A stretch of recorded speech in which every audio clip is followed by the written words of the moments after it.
नमस्कार मेरे प्यारे भाइयों, मेरे परमात्मा के प्यारे जीव हंसों। मैं बंदी छोड़ से यही अरदास करूंगा कि आप सब मेरे भाइयों का विवेक पहले से ज्यादा और ज्यादा से ज्यादा बढ़ता ही जाए और ऐसी कोई दुविधा ना रहे जो आपके दिलों में 1% भी घर कर पाए। हर चीज क्रिस्टल क्लियर होती चली जाए। संत महात्माओं ने जो हमारे लिए वाणी लिखी है, उनके सार को समझना है। ये देश हित ही नहीं, ये विश्व हित की बात है। पूरे विश्व का कल्याण होगा इन वाणियों के द्वारा, इन संतों के संदेशों के द्वारा। क्योंकि संतों ने कभी भी अपनी वाणी किसी खास जाति, धर्म या देश के लिए नहीं बोली। उनका ज्ञान पूरे विश्व के लिए सर्व साझा रहा है। ऐसा कोई धर्म नहीं है जो संतों की वाणियों से लाभ नहीं उठा सकता। ऐसी कोई जात पात नहीं है जो संतों के वाणियों से मुक्ति को प्राप्त नहीं कर सकती। क्योंकि संत हर प्रकार के कर्म कांड से हटा के केवल निज नाम से जोड़ते हैं।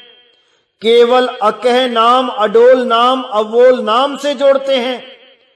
वो कभी इन भाषाओं के चक्कर में नहीं पड़ते, वो कभी इन जात पात के चक्कर में नहीं पड़ते, वो कभी इन धर्म और देशों के चक्कर में नहीं पड़ते। बाबा नानक श्रीलंका से लेके अरब देश तक एक सतनाम का ही प्रचार करते गए। उन्होंने कभी नहीं देखा कि कौन सा देश रास्ते में आ गया, कौन सी जात, कौन सा धर्म का इंसान मुझे मिल रहा है। ये ज्ञान सर्व धर्म साझा ज्ञान है। ये पूरी कायनात के लिए अमृत का सरोवर है, जिसमें कौवा नहा के हंस बन के निकलता है। इसी को मानसरोवर बोला गया है। तो मेरे भाई, पूरा विवेक लगाना है, पूरा विचार करना है कि संतों ने हमें कौन सा रास्ता दिखाना चाहा और अज्ञानतावश हम किस रास्ते पे चल पड़े। तो आज रविदास जी की वाणी को समाप्त करेंगे। तो क्या कहती है वाणी? इटली में कोहराम मचेगा, लंदन सागर में डूबेगा।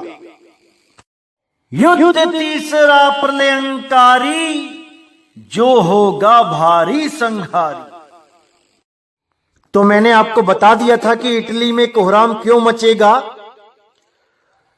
अब बताते हैं कि लंदन सागर में डूबेगा। ये कौन से सागर में डूबेगा? ये चिंता के सागर में डूबेगा, शोक सागर में डूबेगा। पर क्यों डूबेगा? क्योंकि आपको पता है कि इंग्लैंड के प्रधानमंत्री और वहां के जो राजा हैं, राजकुमार, उन दोनों को कोरोना वायरस का टेस्ट पॉजिटिव आ गया है। दोनों ही कोरोना वायरस से पीड़ित हो चुके हैं।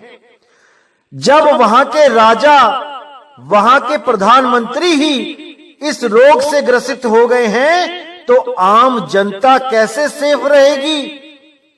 इसलिए पूरे देश में शोक की लहर चल रही है। पूरा देश चिंता में गुम हो गया है और पूरा यूरोप यानी सारे ईसाई इस बीमारी से, महामारी से ग्रसित हो रहे हैं। हाहाकार मचा है हर जगह। तो आगे कहते हैं, भारत होगा विश्व विजेता, भारत होगा विश्व का नेता, दुनिया का कार्यालय होगा, भारत में न्यायालय होगा। यहां पर बहुत ही ज्यादा अच्छे संकेत दिए हैं हमारे भारतवर्ष के लिए कि भारत होगा विश्व विजेता। पूरी दुनिया भारत के ऊपर निगाहें टिका के बैठेगी, क्योंकि भारत में ही सॉल्यूशन मिलेगा इस तीसरे विश्व युद्ध को खत्म करने का।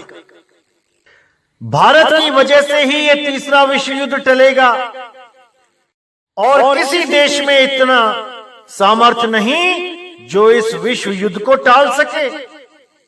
तो पूरा इशारा किया जा रहा है कि भारत होगा विश्व विजेता, भारत होगा विश्व का नेता, यानी भारतवर्ष ही पूरी दुनिया का नेता होगा और इसके बाद भारत से ही पूछ के हर कार्य किया जाएगा। दुनिया का कार्यालय होगा, भारत में न्यायालय होगा। सारे संसार का जो मेन कार्यालय होगा वो भारतवर्ष होगा, भारत ही विश्व गुरु बनेगा। पूरा संकेत दिया गया है वाणी में। यहां तक कि अगर कोई दो देश आपस में झगड़ा भी करेंगे तो उनका न्याय भारत में होगा, न्यायालय बन जाएगा एक तरह से भारत, क्योंकि भारत ही सबको प्रेम करना सिखाएगा, भारत ही सबका कल्याण करेगा। आगे कहते हैं तब सतयुग दर्शन आवेगा, संत राज सुख बरसाएगा। सहस्त्र वर्ष तक सतयुग लागे, विश्व गुरु बन भारत जागे। कि उसके बाद 1000 साल तक का सतयुग आएगा, लोग सब बुरे काम करना छोड़ देंगे, केवल संतों की शरण में जाएंगे, अपने जीव का कल्याण कराएंगे, इस दुनिया को मिथ्या जानना शुरू कर देंगे, इस दुनिया में उनका मन ही नहीं लगेगा, इस दुनिया से मुक्त होने की पूरी कोशिश करेंगे। तब ऐसा संसार बनेगा जैसा आपने कभी सोचा भी ना होगा। ये सब इसी कलयुग में होगा, क्योंकि कलयुग में ही सतयुग का उदय होगा। तो भाइयों, घबराने की कोई जरूरत नहीं है। संतों ने पूरा इशारा दिया है, पूरी सेंध दी है कि भारतवर्ष ही जगत गुरु बनेगा, विश्व गुरु बनेगा और भारत में ही इस समस्या का समाधान होगा। ये जो तीसरा विश्व युद्ध जो बायोलॉजिकल वेपन के द्वारा लड़ा जा रहा है, पूरा विश्व इससे ग्रसित होगा और इसका हल भारत में ही निकलेगा। इसी के बारे में नास्टेडमस ने भी अपनी भविष्यवाणी में इशारा किया है। क्या बोलते हैं?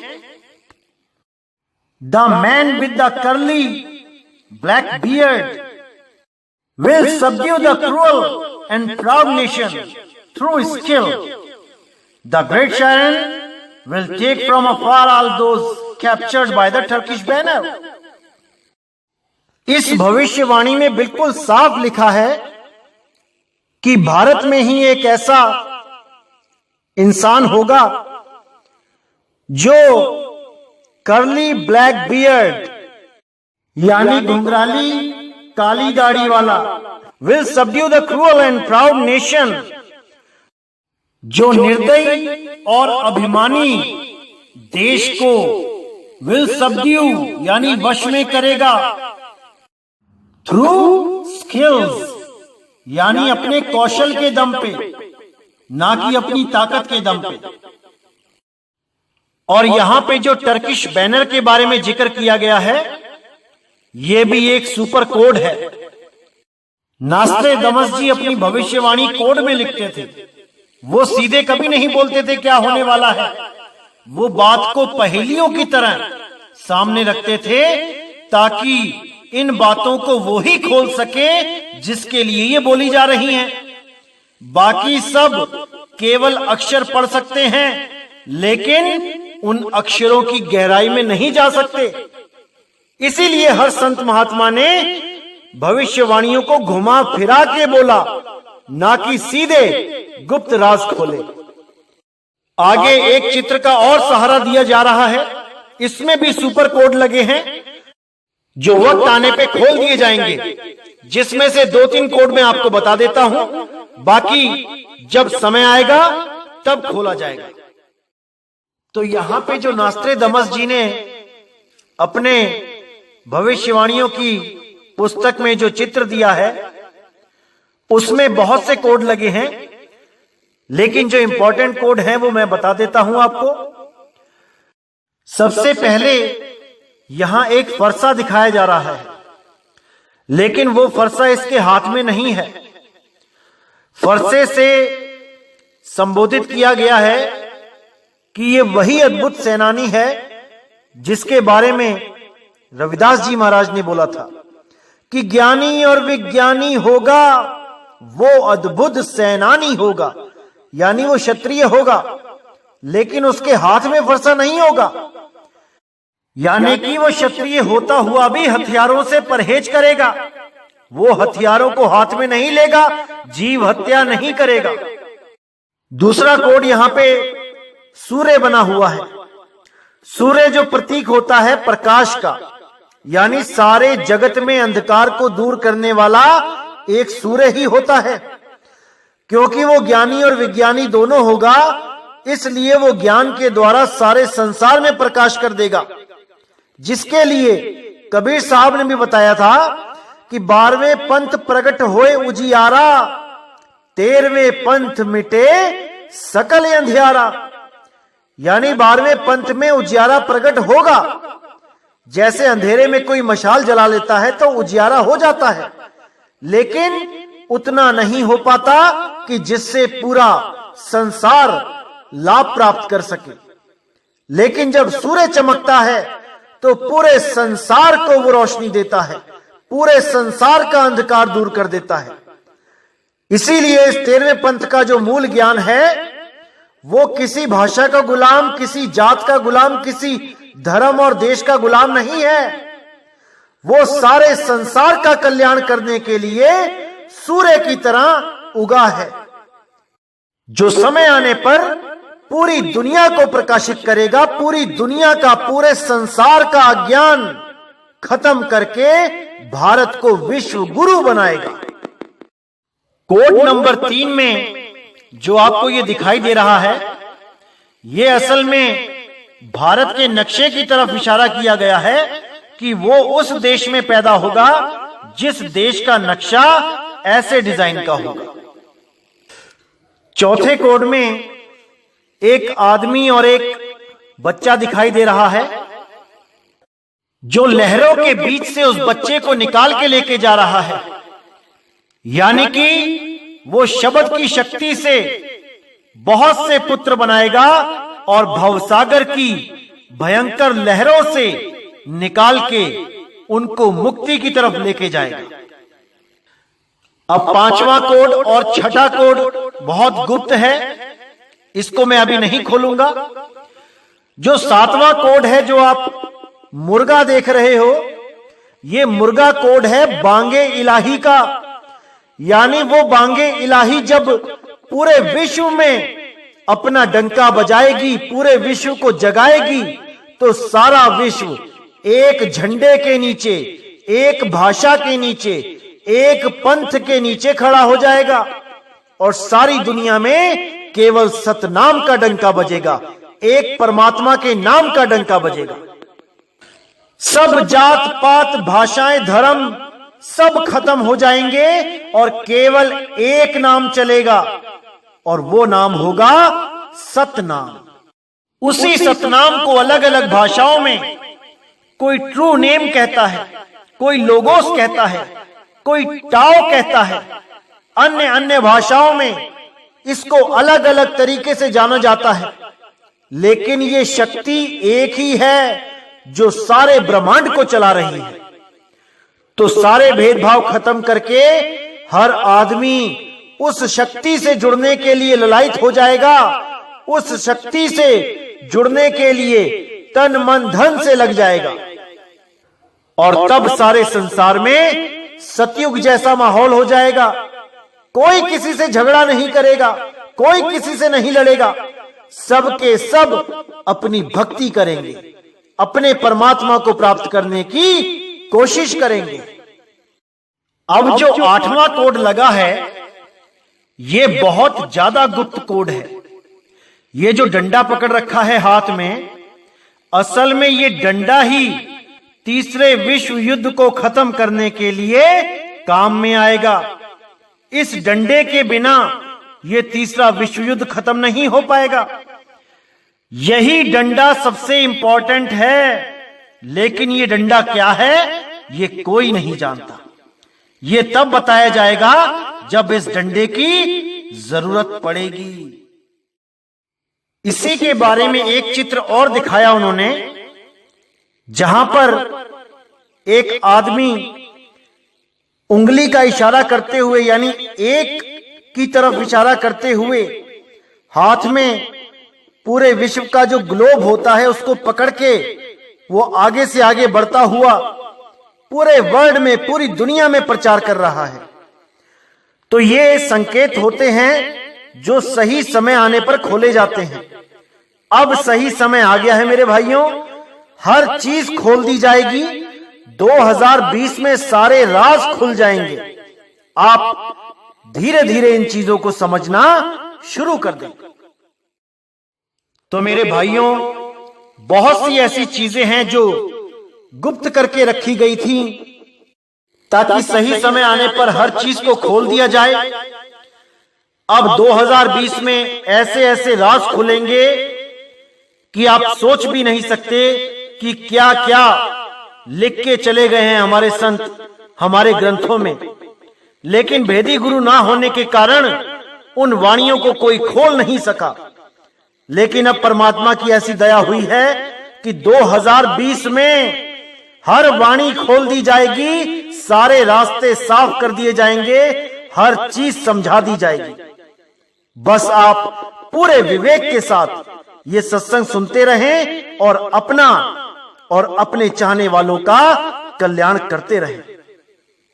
इसी के साथ मैं ये सत्संग समाप्त करता हूं और अगला सत्संग बहुत जल्दी आएगा, 1 अप्रैल को आएगा, जिसमें 12वें पंथ का जितना भी पाखंड और झूठ है वो सारा खोल दिया जाएगा और सत्य को उजागर कर दिया जाएगा। अब ये आपके हाथ में फैसला होगा मेरे भाइयों कि आपने उस सच्चाई को देखने के बाद सत्य का साथ देना है कि झूठ के साथ लगे रहना है। अब ये आपने देखना होगा। तो मेरे भाइयों, इंतजार करिए 1 अप्रैल का। ये 1 अप्रैल का दिन क्यों चुना गया? क्योंकि 1 अप्रैल को मूर्ख दिवस मनाया जाता है और 12वें पंथ ने जितना बड़ा मूर्ख लोगों को बनाया, पूरे इतिहास में शायद ही किसी और पंथ ने बनाया होगा। तो 1 अप्रैल को सारे भेद खोल दिए जाएंगे मेरे भाइयों। आपने पूरा विवेक लगा के, पूरा विचार करके सत्य और असत्य का निर्णय करना है और सत्य का साथ देना है। तो इसी के साथ मेरे भाइयों मुझे विदा करें। जय गुरु बंदी छोड़ बैराग साहिब, जय गुरु बंदी छोड़ साधु शरण साहिब, जय गुरु बंदी छोड़ बाबा नानक साहिब, बाबा गुरु अंगद देव साहिब, बाबा रविदास जी महाराज, बाबा धर्मदास जी महाराज, बाबा पलटू जी, भीखा जी, मेरे सभी संत। जय जय सतगुरु बंदी छोड़ सतगुरु सत्य कबीर साहिब की सदा ही जय हो, सदा ही जय हो मेरे मालिक की साहिब बंदगी सतना।